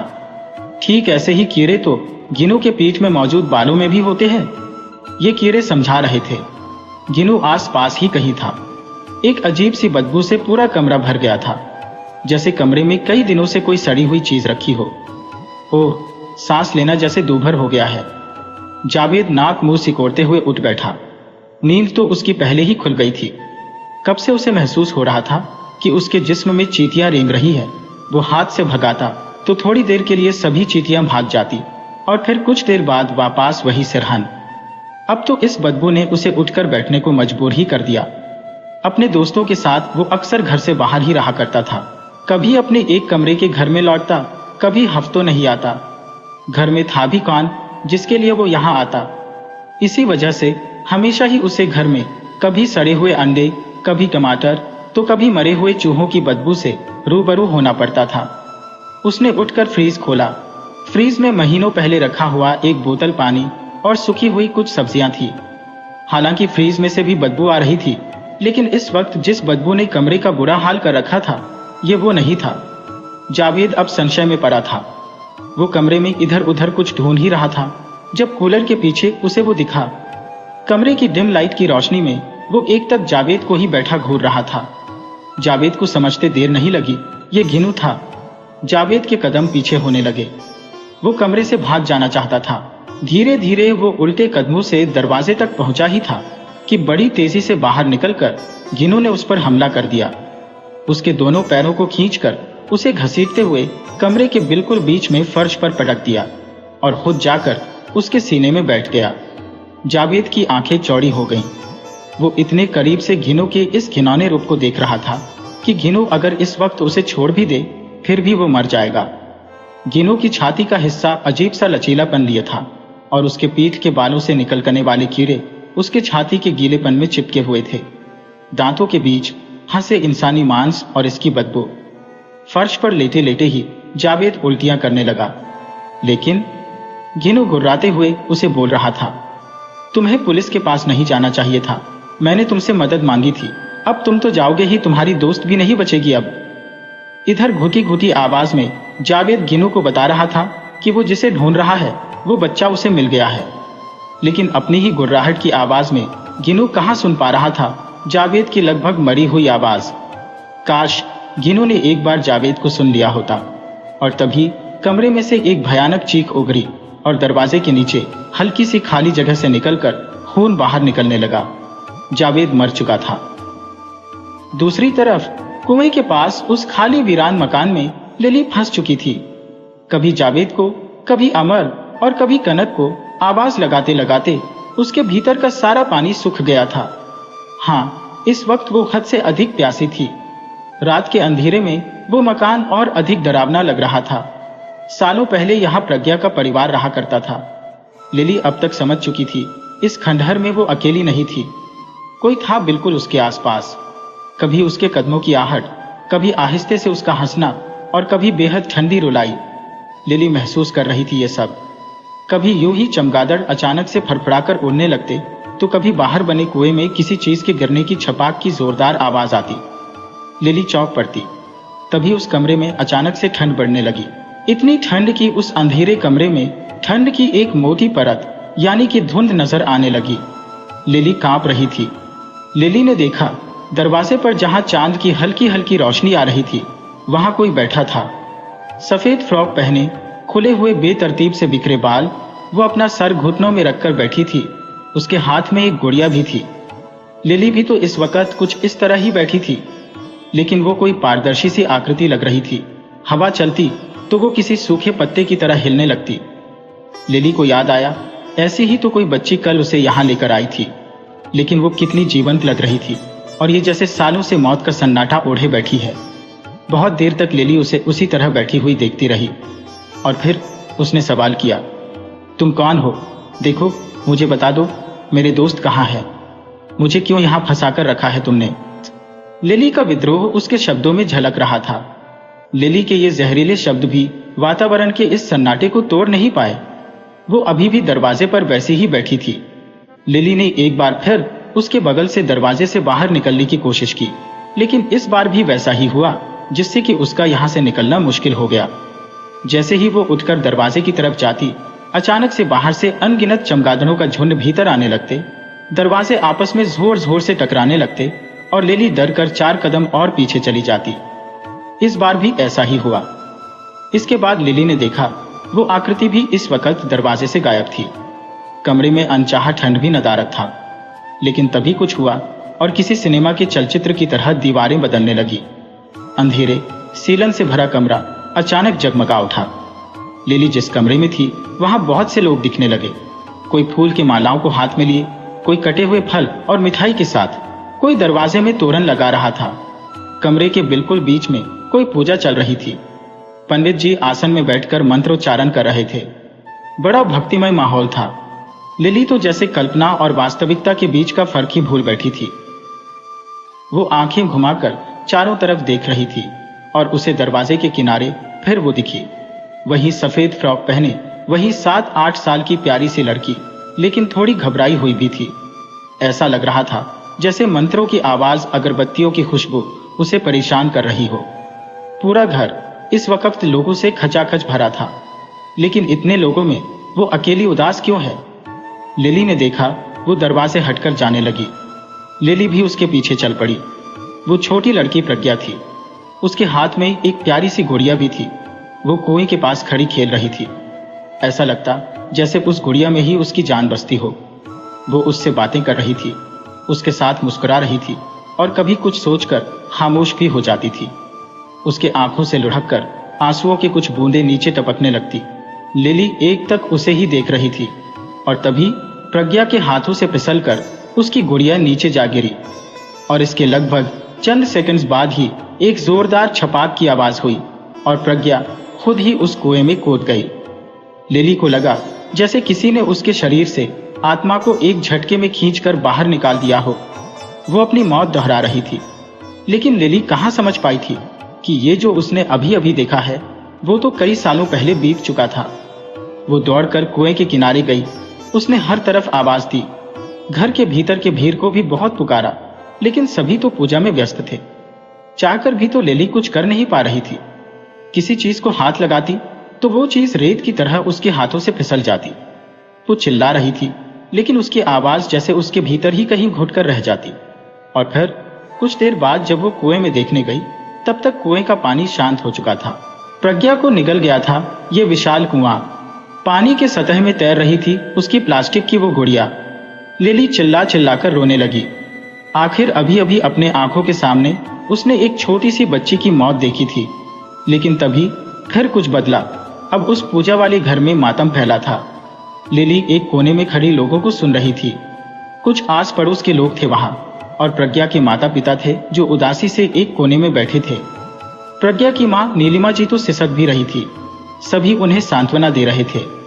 नीलिमा जी जब अपनी रुलाई को संभाल नहीं पाई तो वे दौड़कर ऊपरी मंजिले पर एक कमरे में चली गई। वहां जाकर वो फफक फफक कर रोने लगी। लिली भी उनके पीछे उसी कमरे में चली गई। वे प्रज्ञा की मां को संभालना चाहती थी, लेकिन वो कहां छुपा रही थी उन्हें। वो बस किसी मूक दर्शक सी बनकर देख रही थी सब कुछ। तभी वहां सुब्रतो दास आते हैं।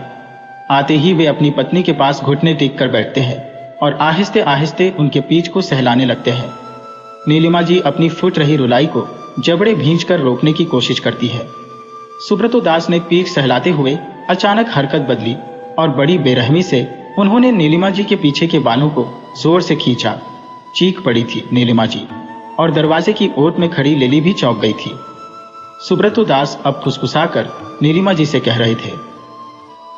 लिली सोच रही थी, ना जाने ये सब कब बीता होगा। वो एक बार मिलना चाहती थी नीलिमा से। वो देखना चाहती थी क्या प्रज्ञा की मौत के बाद उनकी दूसरी संतान जिंदा है भी या नहीं। कहीं सुब्रतो दास जैसे नरपिशाच ने उसे भी मार दिया।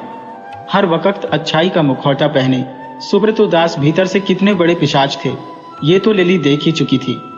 उनकी बुराइयों ने ही तो एक मासूम सी जान को आज एक बुरी ताकत बनने को मजबूर कर दिया। इतना नाटक क्यों कर रही हो? तुम्हें तो खुश होना चाहिए। अरे कल की जाने वाली आज गई, फिर क्यों इतना रोने का नाटक कर रही हो? देखो, सेहत बिगड़ी तो मुझसे बुरा कोई नहीं होगा। याद रखना, इस बार तुम्हारे पेट में मेरा लड़का पल रहा है। उसी की सलामती के लिए ना हम ये पूजा करवा रहे थे। और देखो, ईश्वर भी शायद हमारी मन का समझकर पहले ही इस मुसीबत को हमारे रास्ते से हटा दिया उन्होंने। अरे इसके होने पर भला हमारी बेटी के परवरिश में रुकावट नहीं आती? देखो नीलिमा, हम तो उसे धीमा जहर दे ही रहे थे ना। हर दिन, साल 2 साल में वो खुद ही मर जाती। उसका मोह त्याग दो अब, और सिर्फ मेरे बेटे का ख्याल रखो। लोगों को पता नहीं चलना चाहिए कि हर हफ्ते हम इस पागल को दिखाते तो थे मनोचिकित्सक को, लेकिन दवाई इसे पहाड़ी वाले बाबा का ही दे रहे थे। दवाई जो आहिस्ते आहिस्ते जहर का काम करती है और एक दिन इंसान को ले डूबती है। चलो, अब मैंने केसर वाला दूध मंगवाया है, उसे पी लो। जानती हो ना, केसर वाला दूध पीने से बच्चा घोड़ा पैदा होता है। नीलिमा, जो अब तक आहिस्ते आहिस्ते सुबक रही थी, अचानक वो उठ खड़ी हुई। उसने घूरकर सुब्रतो जी को देखा और लगभग चिल्लाते हुए बोलने लगी, और अगर इस बार भी बेटी हुई तो क्या करेंगे आप? इसे भी मार देंगे। मेरी बेटी को पागल आप लोगों ने किया था, समझे? आप और आपके पहाड़ी वाले बाबा ने मिलकर ना जाने ऐसी कौन सी औषधियां पिलाई मुझे कि कोख में ही मेरी बच्ची का दिमाग खराब हो गया। अरे उस बार भी तो उन्होंने कहा था कि कोख में बेटा ही हो, इसके लिए ये दवाइयां दे रहा हूं, लेकिन क्या हुआ? और इस बार भी आप वही दवाइयां फिर से दे रहे हैं मुझे। देखिए, मैं अच्छे से जानती हूं कि केसर वाला दूध तो बहाना है, आप तो उसमें मिलाकर मुझे बाबा की औषधियां पिलाते हैं। आखिर इतनी नफरत क्यों है आपको बेटियों से? मेरी फूल सी बच्ची को आपने मार ही डाला। ईश्वर आपको कभी माफ नहीं करेगा, कभी भी नहीं। लिली वहां खड़ी जड़ हो चुकी थी। उस यकीन नहीं हो रहा था सुब्रतो दास के जैसे मानसिकता वाले लोग भी होते हैं। उसका सर घूमने लगा। उसने दोनों हाथों से अपने सर को पकड़ा और झटकने लगी, और फिर जैसे ही उसने आंखें खोली, फिर वही सीलन भरा अंधेरा कमरा मौजूद था। हालांकि इस वक्त इस कमरे में हल्की दूधिया रोशनी भी थी। उसने देखा प्रज्ञा अभी भी दरवाजे पर बैठी थी। अब लिली को प्रज्ञा से डर नहीं लग रहा था, उसे हमदर्दी महसूस हो रही थी उससे। लिली के आंखों से भी इस वक्त अविरल धाराएं बह रही थी। सोच रही थी, क्या मौत ऐसी भी होती है? एक छोटी सी बच्ची को मारने के लिए इतने षड्यंत्र रचे जा सकते हैं। क्या आज भी इस समाज को बेटे ही चाहिए, बेटियां नहीं? कितना निष्ठुर था प्रज्ञा का परिवार। तभी तो आज वो गीनू जैसे शैतान की मदद कर रही थी। न जाने गीनू ने उसे अपनी कौन सी झूठी कहानी सुनाई होगी, ये तो वक्त ही बताएगा। फिलहाल लिली अब प्रज्ञा के लिए एक सही रास्ता बन गई थी। पहली बार प्रज्ञा ने किसी इंसान को अपनी आप बीती दिखाई थी और लिली का चुनाव बिल्कुल सही साबित होने वाला था। कुणाल और उसकी मां को लापता हुए लगभग 1.5 महीने हो गए थे। इस बीच जावेद और उसके 2 दोस्त मारे जा चुके थे। एक लिली बची थी जो फिलहाल लोगों के लिए लापता ही थी, लेकिन वो जिंदा थी। घाटी में मौत का खौफ इन दिनों कुछ कम हो गया था। ठिठुरती ठंड दस्तक दे रही थी। जीवन एक लय में फिर से शुरू हो गया था। अखिलेश जी भी इन दिनों सामान्य दिनचर्या में जी रहे थे। अपने काम पर ध्यान देना शुरू किया था उन्होंने। आखिर 1.5 महीने बीत गए थे और अब तक वे शकुंतला जी को तलाश नहीं पाए थे। पुलिस भी इन मामलों में बेहद धीमा काम करते हैं। पुलिस ने तो ये तक मान लिया था कि शकुंतला जी अपनी इच्छा से किसी के साथ भाग गई है। लेकिन एक रात कुछ अजीब हुआ। उस दिन ठंड तो थी ही, ऊपर से मौसम भी काफी खराब हो रहा था। रह रहकर तूफानी हवाएं लोगों के घरों में दस्तक दे रही थी। ये रात का वक्त था जब अखिलेश बर्मन जी के हवेली के बाहर एक बेहद पुरानी खट्टारी सी गाड़ी आकर रोकी। ड्राइवर की सीट से एक अधेड़ बाहर निकले और उन्होंने अखिलेश जी को तलाशा। अखिलेश जी जब बाहर आए तो उनके होश ही उड़ गए। अधेड़ आदमी के साथ उस गाड़ी में शकुंतला जी और उनका बेटा कुणाल भी था। कुणाल तो ठीक ठाक ही था, लेकिन शकुंतला जी को देखकर लग रहा था जैसे वो मरणासन्न पर थी। बेहद कमजोर हो गई थी वे, आंखें अंदर की तरफ धसी हुई, होठों पर पपड़ियां जम गई थी। वे कुछ नहीं बोली, कुणाल को लेकर सीधे अपने कमरे में चली गई। उनका बर्ताव ऐसा था जैसे वो अपने बेटे के साथ कुछ घंटों के लिए पार्क में टहलने गई थी और अब अपने घर लौट आई हो। जैसे उनका इतने दिनों तक गायब रहना कोई बड़ी बात ही ना हो। वो कहाँ जानती थी उनके पीछे अखिलेश जी ने ना जाने क्या क्या सहा था। पत्नी और बेटे की जुदाई का गम तो था ही, लेकिन ये समाज भी कहाँ हजम कर पाया था ये बात कि एक स्त्री घर से सिर्फ अपने बच्चे की सलामती की वजह से भाग गई हो। लोग बातें बना रहे थे, उनकी पत्नी को बेहया और अखिलेश जी को नामर्द साबित करने पर लगे हुए थे। खैर, अखिलेश जी ने एक चैन की सांस ली। अखिलेश जी को उस अधेड़ ने बताया कि लगभग 1.5 महीने पहले ये औरत यानी कि शकुंतला जी उनके पास लगभग रोते भागते हुए आई थी। उन्होंने बताया, मेरा घर उसी पुरानी फैक्ट्री के पास ही है जहां एक समय में आग लग गई थी और सब कुछ जलकर तबाह हो गया था। घर में मैं और मेरी पैरालाइसिस पत्नी रहते हैं। ये जब हमारे घर आई तो इसके साथ एक बच्चा था जिसकी हथेलियां पूरी तरह जली हुई थी। लेकिन अजीब बात तो ये थी कि उसकी जली हुई हथेलियों में नमक लगा हुआ था। हमने जल्द ही बच्चे के हाथों को पानी से धोया और आपकी पत्नी को किसी तरह चुप करवाया। पहले तो मुझे लगा बच्चा शायद गूंगा है, इसलिए तो इसके रोने की आवाज नहीं आ रही, लेकिन बाद में मैंने गौर किया बच्चा तो रो ही नहीं रहा था। खैर, उस दिन से आपकी पत्नी हमारे ही साथ थी। उसने एक दुख भरी कहानी हमें सुनाई और मेरी पत्नी को उस पर दया आ गई। तब से ये हमारे साथ थी। मुझे भी लगा कि मेरी पत्नी का ख्याल ये मुझसे बेहतर रख पाएगी। कुछ दिन तो सब ठीक रहा। उसकी बातों से मैं समझ गया था ये आपकी पत्नी है, लेकिन चूंकि वो घर लौटना नहीं चाहती थी इसलिए मैंने भी ज्यादा जोर नहीं दिया। कहीं न कहीं इसमें मेरा भी फायदा था। सब कुछ ठीक था, लेकिन आज शाम आपकी धर्मपत्नी ने मेरी पत्नी को एक डंडे से मारकर उसका बुरा हाल कर दिया। पहले तो मैं अपनी पत्नी को लेकर डॉक्टर के पास ही गया था। वहां से लौटकर सबसे पहले आपकी पत्नी को यहाँ ले आया। दरअसल आज दोपहर आपका बेटा मेरी पैरालाइसिस पत्नी के पास खेल रहा था, जब गलती से मेरी पत्नी के दाहिने हाथों से लगकर पानी का जग नीचे गिर गया और वो जग कुणाल के पैर में ही जा गिरा था, जिससे उसके पांव में हल्की चोट आई थी। बस फिर क्या था, आपकी पत्नी ने, आप देखा ना, ताव डंडे से मेरी पत्नी पर वार करने लगी। देखिए अखिलेश जी, मुझे पक्का यकीन है आपकी पत्नी की मानसिक हालत बेहद जटिल हो गई है। आप एक बार इनका इलाज अच्छे से करवाइए।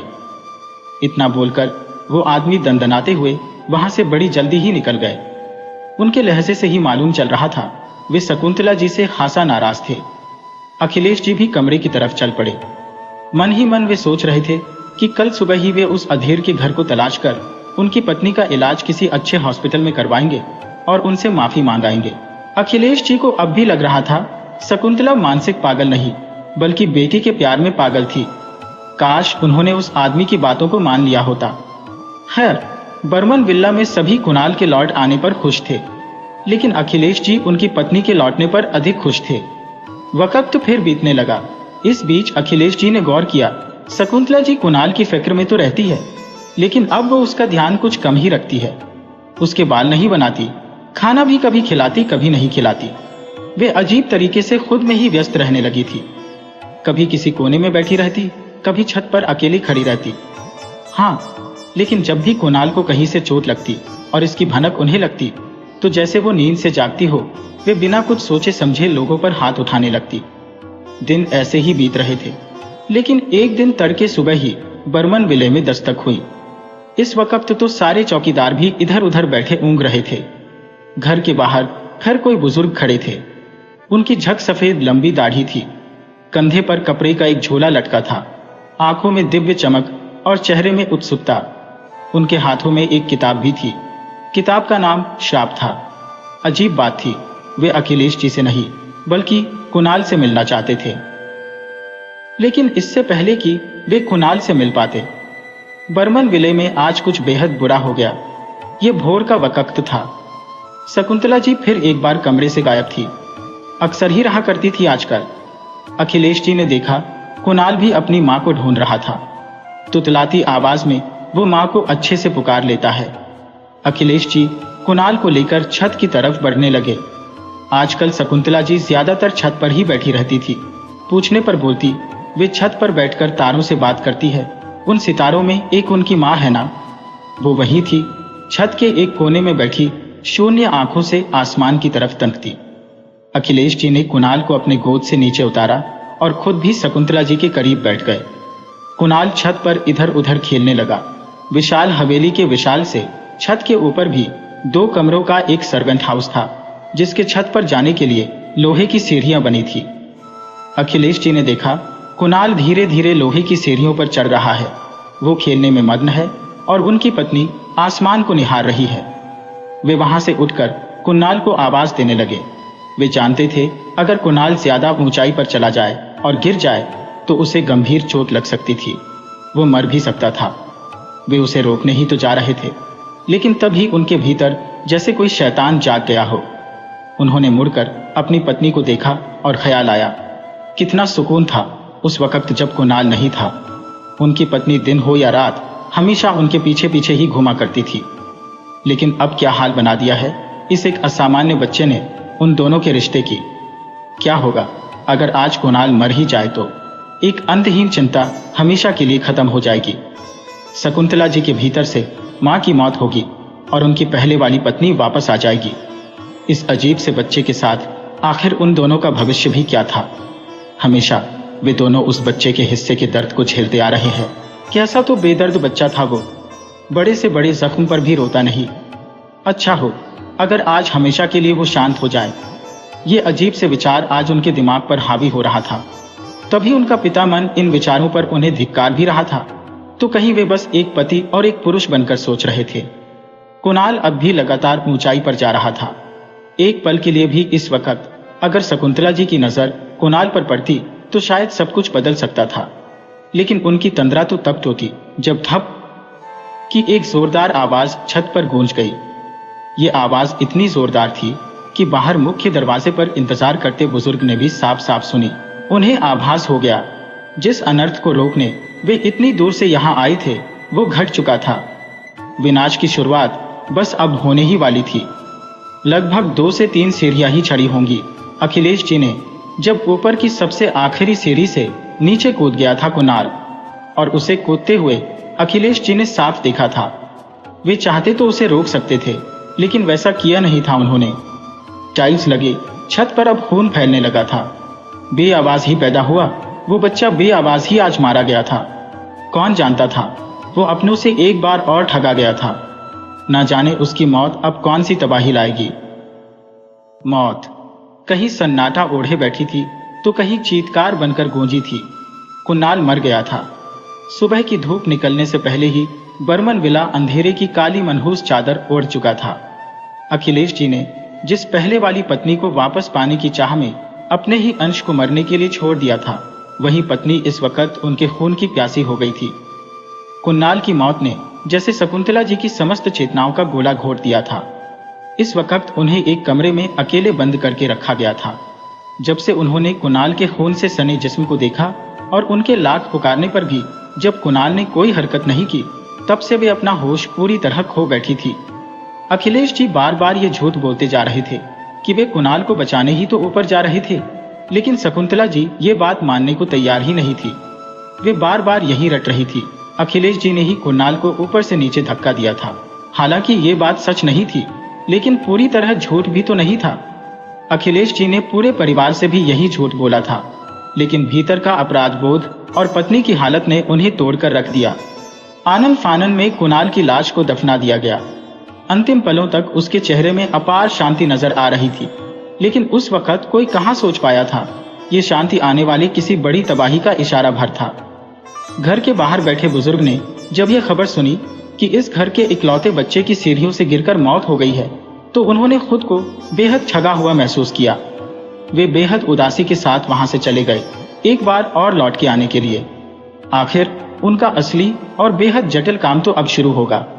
दूसरी तरफ घाटी की ओर कहीं कोई माँ अपने बच्चे को प्यार से जगा रही थी, कहीं कोयले के चूल्हे से धुएं की कतार आसमान की तरफ जा रही, तो कहीं अदरक और तुलसी वाली चाय की सुगंध नथुनों को भा रही थी। ये वही वक्त था जब बेहद सामान्य सी दिनचर्या शुरू हो रही थी। कोई खेतों में जाने के लिए कुदाल और बेलचा निकाल रहा था, तो कहीं दिन का पहला भोजन पक रहा था। ये सुबह सुबह का वक्त था। अचानक घाटी में एक भयानक आवाज उभरी। ऐसा लगा जैसे घाटी के तमाम छोटे बड़े पहाड़ कांपने लगे हो, जैसे कोई मरने से ठीक पहले होने वाले दर्द को झेल रहा हो। उस आवाज में इतना डर था कि सुनने वाले हर शख्स ने खुद को घर के भीतर छिपाकर महफूज कर लिया। दोपहर के बाद जब लोगों में थोड़ी हिम्मत जुटी, तो सबने मिलकर घीनू की तलाश की। सभी जानते थे ये आवाज घीनू की ही थी, और वो मिला भी, कुएं के पास बेजान पड़ा हुआ। वो मर चुका था। हाँ, ये सच है कि घीनू ने अपना शरीर छोड़ दिया था, लेकिन आत्मा भी आखिर कोई चीज होती है, और आत्मा शरीर से कहीं अधिक ताकतें रखती है। घाटी में उत्सव सा माहौल हो गया था। सभी जश्न मना रहे थे। आखिर सबकी जान बेरहमी से लेने वाला घीनू अब मर चुका था। घाटी में जहां खुशियां मनाई जा रही थी, वहीं दूसरी तरफ बर्मन विला में बेबसी, उदासी, पछतावा और दर्द हिलोरें ले रहा था। खैर, घाटी के लोगों ने घीनू के मरे हुए शरीर का बहुत बुरा हाल किया। उन्होंने उसे बांस के लंबे डंडे में बांधकर घाटी की सबसे ऊंची पहाड़ी पर लटका दिया। ये उनके लिए मिसाल था बुराई से जीतने का, लेकिन शायद ये थोड़ी जल्दबाजी हो गई थी। लड़ाई तो अभी शुरू होने वाली थी। 3 दिन गुजर गए थे कुणाल को मरे। शकुंतला जी को मेंटल हॉस्पिटल भेज दिया गया था। अखिलेश जी तो वैसे भी कम बोला करते थे, अब बिल्कुल ही चुपचाप रहने लगे। लेकिन 3 दिनों बाद उनके घर फिर दस्तक हुई। वही बुजुर्ग एक बार और आए थे, जो कुणाल की मौत वाले दिन भी आए थे। इस बार अखिलेश जी उनसे मिले। अजीब सा व्यक्तित्व था उनका। चेहरे पर दैविक चमक थी, आंखों में दूर तक देखने की परख। थोड़ी सफेद दाढ़ी थी, लेकिन कहीं से भी वो बाबाओं की तरह नहीं लगते थे। उनको देखकर ही लगता था जैसे सामाजिक ज्ञान उनके भीतर कुट कुट कर भरा था। बड़े सम्मान से मिले थे अखिलेश जी उनसे। उनका नाम सोमनाथ चट्टोपाध्याय था। उनकी नागरिकता जर्मनी की थी, लेकिन थे वे भारतीय ही। सालों पहले उन्हें जर्मनी के किसी महान जोड़े ने गोद लिया था। उससे पहले वे भारत के ही किसी शहर में अनाथालय में रहते थे। उस वक्त उनकी उम्र करीब 6 या 7 वर्षों की थी। उन्होंने बताया, भारत से जर्मनी जाते वक्त मेरे पीठ में एक थैला रखा गया था। वहां पहुंचने के बाद जब उन्होंने उस थैले के सामान को देखा, तो उसमें उनके वो कपड़े थे जिन्हें पहनकर ही वे पहली बार उस अनाथालय में लाए गए थे। उनकी कोई पुरानी ताबीज थी, हाथ में पहनी चांदी की कोई बेहद पुरानी 2 चूड़ियां थी, और थी एक किताब। बस यही किताब थी जो उन्हें भारत से जोड़े रखी थी। असल में ये भारतीय पौराणिक कथाओं का एक संग्रह था। भूत चुड़ैल, देवी देवताओं, पिशाच और राजा महाराजाओं का इतिहास दर्ज था। ये बिल्कुल परी कथाओं सा ही था, लेकिन कुछ तो था इसमें जिसने मेरे अंदर से कभी उत्सुकता को मरने नहीं दिया, और मैं उतनी दूर बैठा भी भारत के अजीबो रहस्यों पर गहन अध्ययन करता रहा। फिर मैंने एस्ट्रोलॉजी की पढ़ाई की, और फिर मुझे तारीखों से खेलना आ गया। मैं हजारों वर्ष पूर्व की किसी भी तारीख के बारे सब कुछ पता कर सकता हूँ कि उस दिन उस तारीख में सूर्य और चंद्रमा की गति क्या थी, वगैरह वगैरह। फिलहाल एक ऐसी ही किताब को पढ़कर मैं यहाँ आया हूँ। आपको शायद यकीन नहीं होगा मेरी बातों पर, लेकिन अपनी सच्चाई के नमूने भी मैं बखूबी पेश करूंगा। अब मैं जो कहानी सुनाऊं उसे ध्यान से सुनना। इस कहानी का नाम है श्राप।